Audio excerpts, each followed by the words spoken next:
Hello दोस्तों, कैसे हैं आप सब लोग। मैं अभिषेक तो मिसाइल एजुकेशन ट्यूटोरियल।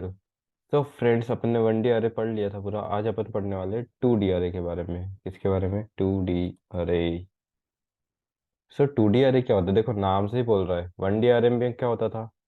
एक अरे होता था। 2D अरे में क्या होगा? दो अरे होंगे। अब दो अरे आने इन द सेंस कि अरे 1 और अरे 2 करके कोई भी अरे नहीं बनाने वाले।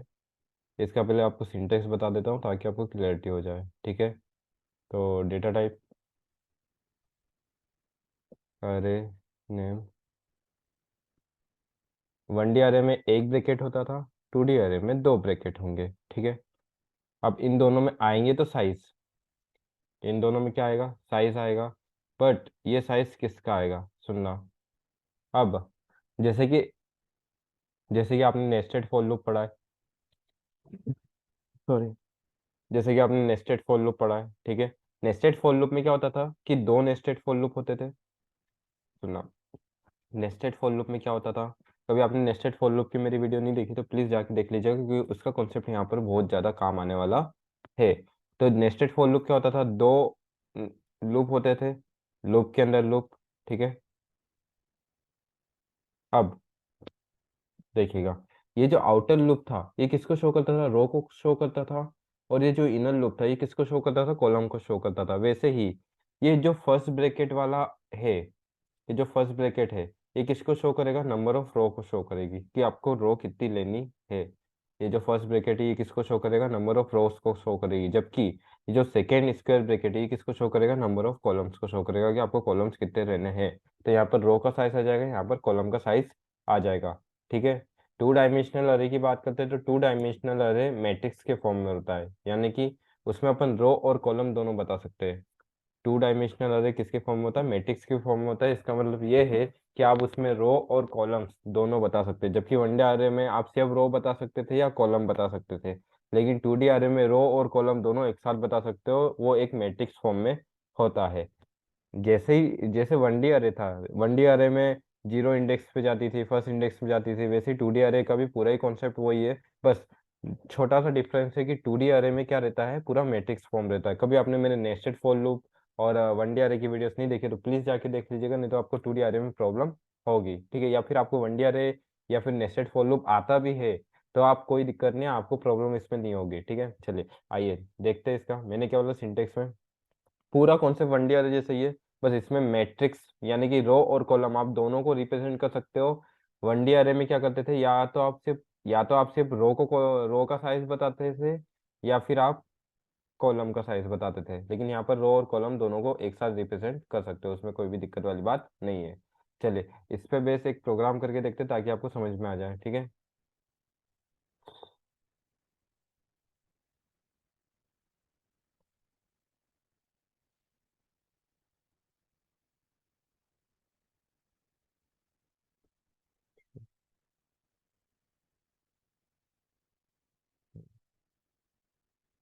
अब मैंने क्या बोला? Data type. मैंने इंटीजर टाइप का एक डेटा टाइप लिया। सिंटेक्स देखिए, डेटा टाइप फिर अरे नेम। मैंने ARR कर लिया, उस अरे का नाम ARR लिख दिया। अब यहाँ पर साइज ऑफ रो आएगा, किसका साइज आएगा? रो का साइज आएगा। तो मैंने दे दिया 2। क्या दे दिया? साइज ऑफ रो 2। अब दूसरे ब्रैकेट में क्या आएगा? साइज ऑफ कॉलम, तो मैंने 2 दे दिया, ठीक है। अब इस अरे के अंदर कितने एलिमेंट, जैसे कि नेस्टेड फॉर लूप में कितने एलिमेंट प्रेजेंट है वो क्या किससे पता चलता था? रो इंटू कॉलम का कॉन्सेप्ट था कि कितने एलिमेंट प्रेजेंट है। तो रो इंटू कॉलम कर देंगे तो पता चल जाएगा कितने एलिमेंट प्रेजेंट है उसमें, ठीक है। ऐसे ही कभी अरे में भी पता करना है कि कितने एलिमेंट्स आएंगे, तो इसमें आप रो इंटू कॉलम कर दीजिए, यानी कि ये क्या है? रो है। और ये क्या है? कॉलम है। तो रो कितनी है? रो 2 है। कॉलम कितने? 2 है। तो 2 इंटू 2 कितने हो गए? 4 हो गए, ठीक है। तो ये 4 हो गए। कभी मान लो कि रो कितनी होती? 2 होती, ठीक है। और कॉलम 3 होते, तो 2 इंटू 3 कितने होते? 6 होते। यानी कि इतने एलिमेंट्स इसके अंदर प्रेजेंट होते हैं। जैसे कि ये देखो, ये रो है ना। Rho into column.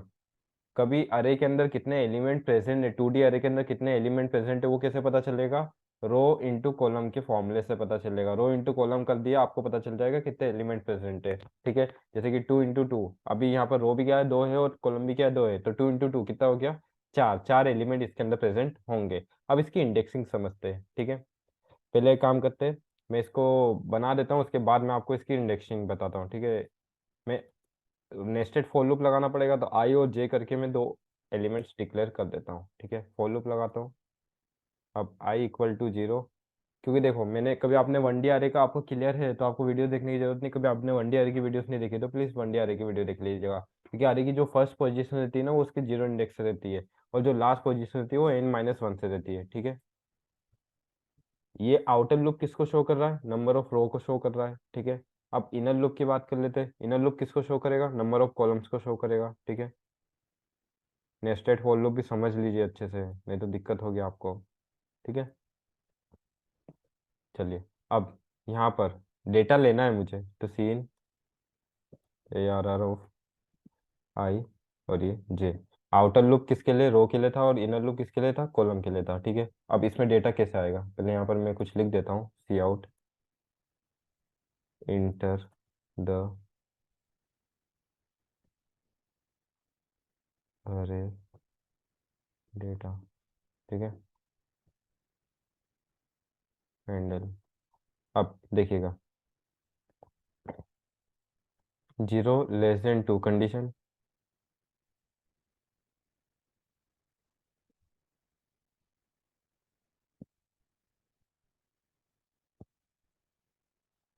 0 <2 condition true, ठीक है। ये अंदर आ गया। इनर लूप क्या बोलता है, पहले मैं चलूंगा जब तक मेरी कंडीशन कंप्लीट नहीं होती। आउटर लूप कभी एक बार चलेगा तो इनर लूप अपनी कंडीशन कंप्लीट होने तक चलेगा। यहाँ पर ये इनर लूप के पास गया। कभी आपने नेस्टेड फॉर लूप की वीडियोस नहीं देखी तो प्लीज देख लीजिए, या फिर आपने नेस्टेड फॉर लूप नहीं पढ़ा है तो प्लीज मेरी वीडियोस से जाके पढ़ लीजिए, आपको बहुत अच्छे से क्लियर हो जाएगा। फिर जे के पास है, जे क्या है, 0 <2 कंडीशन ट्रू। अब सुनना, यहाँ पर वो इनपुट ले रहा है। अब इनपुट किस फॉर्म में ले रहा है देखिएगा, ये आई है और ये क्या जे है। आई की वैल्यू क्या है अभी, 0, और जे की वैल्यू क्या है, 0। तो अभी क्या जाएगा, अरे ऑफ 0 0, मतलब अरे के 0 0 इंडेक्स में, रो का जब 0 इंडेक्स रहेगा और कॉलम का भी जब 0 इंडेक्स रहेगा, अभी ये उसमें जा रहा है, डेटा किस में जा रहा है, रो के और कॉलम के 0 0 इंडेक्स में जा रहा है, ठीक है। रो के और कॉलम के 0 इंडेक्स में इन्हें डेटा ले लिया, मान लो कि, हाँ, रो के और कॉलम के 0 इंडेक्स में इन्हें डेटा ले लिया, ठीक है। अब काम खत्म। अब क्या करेगा, इनर लूप क्या बोलता है, मेरी कंडीशन कंप्लीट होनी चाहिए, तो इनर लूप का इंक्रीमेंट ऑपरेटर अपना काम करेगा। इनर लूप यानी कि जे का इंक्रीमेंट ऑपरेटर, वो 0 से क्या हो जाएगा, 1 हो जाएगा। आई की वैल्यू चेंज हो रही है क्या, नहीं, किसकी वैल्यू चेंज हो रही है, जे की वैल्यू चेंज हो रही है, ठीक है। तो मैं यहाँ पर जे कर दूंगा, तो आई के 0 इंडेक्स पे और जे का जब 1 इंडेक्स रहेगा तब ये इनपुट जा रहा है, ठीक है, अरे ऑफ 0 और 1 इंडेक्स पे, ठीक है। फिर इनर लूप क्या बोलता है, मैं अपनी कंडीशन कंप्लीट करूंगा, तो यहाँ पर फिर ये 2 हो गया, 2 <2 कंडीशन फॉल्स। लूप के बाहर इसको क्या मिला, आई का इंक्रीमेंट ऑपरेटर। आई के इंक्रीमेंट ऑपरेटर अपना काम किया, ये 1 हो गया, ठीक है। वापिस अंदर गए, ये 0 से स्टार्ट करेगा, ठीक है। अब आई की वैल्यू क्या हो गई, देखो 1 हो गई आई की वैल्यू, लेकिन जे की वैल्यू क्या है, 0 है। तो अब आई के 1 इंडेक्स और जे के 0 इंडेक्स पे ये इनपुट जा रहा है, ठीक है। उसके बाद फिर जे का इंक्रीमेंट ऑपरेटर काम करेगा, 1 हो गया। अब आई की वैल्यू क्या है, अभी भी 1 है, लेकिन जे की वैल्यू क्या हो गई, चेंज हो गई, तो 1 हो गया। अब आई के 1 इंडेक्स और जे के 1 इंडेक्स पे इनपुट जा रहा है, तो ऐसे कितनी बार हो गया, 4 बार मैंने इनपुट लिया है, ठीक है। ये आपको आई होप समझ में आया होगा। अब आई का इंक्रीमेंट, अब ये देखो, ये 2 कंडीशन फॉल्स लूप के बाहर, यहाँ पर 2 <2 कंडीशन फॉल्स लूप के बाहर। चलिए, अब इसकी बात करते हैं, इसको शो करते हैं,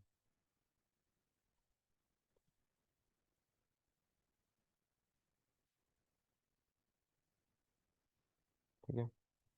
फॉर लूप, वही फॉर लूप लगेगा, आई इक्वल्स टू 0, i <2 और i plus plus. For loop j equals to 0, j <2 और j प्लस प्लस, ठीक है। Cout ARR of i और ARR ऑफ j, और यहाँ पर एक काम करता हूँ, स्पेस दे देता हूँ, और यहाँ पर सी आउट लाइन चेंज, ठीक है। ये क्यों किया मैं अभी आपको बताता हूँ, हैंडल, ठीक है। चलिए, अब अरे डेटा आपने ले तो लिया, लेकिन उसको आप प्रेजेंट कैसे करना है समझिए, मैट्रिक्स फॉर्म में रहेगा डेटा, मैंने आपको ये कहा था, ठीक है। चलिए इसको चला के देखते हैं। अब अरे इनपुट ले ले, ये समझ में आ गया, चलिए बहुत बढ़िया।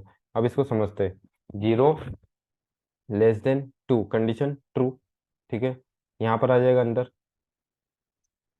यहाँ पर आ जाएगा 0 <2, ठीक है, कंडीशन 2 अंदर गया। अब अरे ऑफ कौन सा डेटा बताना है? आई की वैल्यू क्या है? अभी जीरो है। और उसी समय जे की भी वैल्यू क्या है? जीरो है, यानी कि आई के जीरो इंडेक्स पे और जे के जीरो इंडेक्स पे जो वैल्यू प्रेजेंट है ना, मुझे तू वो वैल्यू दे दे। ये अभी अब मैंने कहा है, तो मान लो कि अभी वन प्रेजेंट है, तो वन मैंने प्रिंट करा दिया। उसके बाद क्या मिला इसको? एक स्पेस मिली, देखिए यहाँ पर एक स्पेस है, तो मैंने यहाँ पर एक स्पेस दे दी। उसके बाद जे का इंक्रीमेंट ऑपरेटर अपना काम करेगा। जे का इंक्रीमेंट ऑपरेटर क्या करेगा? जीरो से क्या हो जाएगा? वन हो जाएगा। वन हो गया। अभी आई की वैल्यू क्या है? जीरो है, क्योंकि आई की वैल्यू चेंज नहीं हुआ, आउटर लूप को परमिशन नहीं मिली, इनर लूप चेंज हो रहा है। तो जे का इंक्रीमेंट ऑपरेटर ने अपना काम किया, जीरो से क्या हो गया? वन हो गया, ठीक है। फिर अब ये क्या बोल रहा है कि अरे ऑफ जीरो इंडेक्स और वन इंडेक्स, मतलब आई जब जीरो होगा और जे जब वन होगा, मुझे उस समय की तू वैल्यू दे, ठीक है। तो यहाँ पर तो लाइन स्पेस थी ना, मैंने मान लो यहाँ पर कोई दो प्रेजेंट होगा, तो वो दो की वैल्यू उसने दे दी, ठीक है। अब यहाँ पर क्या आ गया? अब स्पेस आ गई, तो मैंने यहाँ पर क्या किया? स्पेस दे दिया, ठीक है। फिर जे का इंक्रीमेंट ऑपरेटर अपना काम करेगा, क्या हो जाएगा? टू हो जाएगा, two less than two condition false. इस लूप के बाहर इसको क्या मिला? एक लाइन चेंजर मिला, तो यहाँ पर क्या हो गई? लाइन चेंज हो गई, ठीक है। उसके बाद आई का इंक्रीमेंट ऑपरेटर मिला, आई के इंक्रीमेंट ऑपरेटर ने अपना काम किया, क्या हो गया? जीरो से वन हो गया, ठीक है। One less than two condition true, ठीक है। अब यहाँ पर वापस अंदर आए, जे अपने आप को रीस्टार्ट करेगा। आई की वैल्यू क्या है? वन है अभी। आई की वैल्यू क्या है? वन है, ठीक है। और जे की वैल्यू क्या है? जीरो है। तो जब आई की वैल्यू वन होगी और जे की वैल्यू जीरो होगी, तब मुझे तू इसकी वैल्यू प्रोवाइड कर, ठीक है। तो अब मान लो यहाँ पर कोई थ्री प्रेजेंट होगा, तो थ्री प्रिंट हो जाएगा, ठीक है। फिर क्या हो गया? लाइन, इसको स्पेस मिली, एक स्पेस प्रिंट हो गई, ठीक है। फिर इसको क्या इसको क्या मिला? जे का इंक्रीमेंट ऑपरेटर, जे के इंक्रीमेंट ऑपरेटर ने अपना काम किया, जीरो से क्या हो गया? वन हो गया, ठीक है। तो आई तो अभी वन ही है, जे भी क्या हो गया? वन हो गया। तो one one one one position पे जो भी वैल्यू है, मतलब आई जब वन है और जे जब वन है, वन वन पोजीशन पे जो भी वैल्यू है, मुझे उसकी वैल्यू दे। मान लो कि उसमें क्या है? फोर प्रेजेंट है, तो ये फोर प्रिंट हो गया, ठीक है। उसके बाद क्या मिली? स्पेस मिली, स्पेस आ गई, ठीक है। उसके बाद क्या हुआ? टू हो गया, two less than two condition false, loop के बाहर।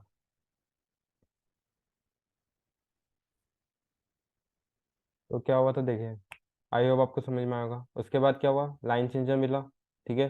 लाइन चेंज यहाँ पर कर देते हैं अपन, ठीक है। उसके बाद क्या मिला? आई का इंक्रीमेंट ऑपरेटर, आई के इंक्रीमेंट ऑपरेटर ने काम किया, क्या हो गया? टू हो गया, two less than two condition false, loop के बाहर। और ये अपना मैट्रिक्स फॉर्म में प्रिंट होके आ गया। आप देख सकते हैं ये दो बाय दो का एक मैट्रिक्स अपना बन चुका है, ठीक है। ये 2D अरे का बस एक बेसिक एक्सप्लेनेशन था, ठीक है। एक बार इसको रन करके देखते ताकि आपको कोई प्रॉब्लम ना आए। This is compile and run.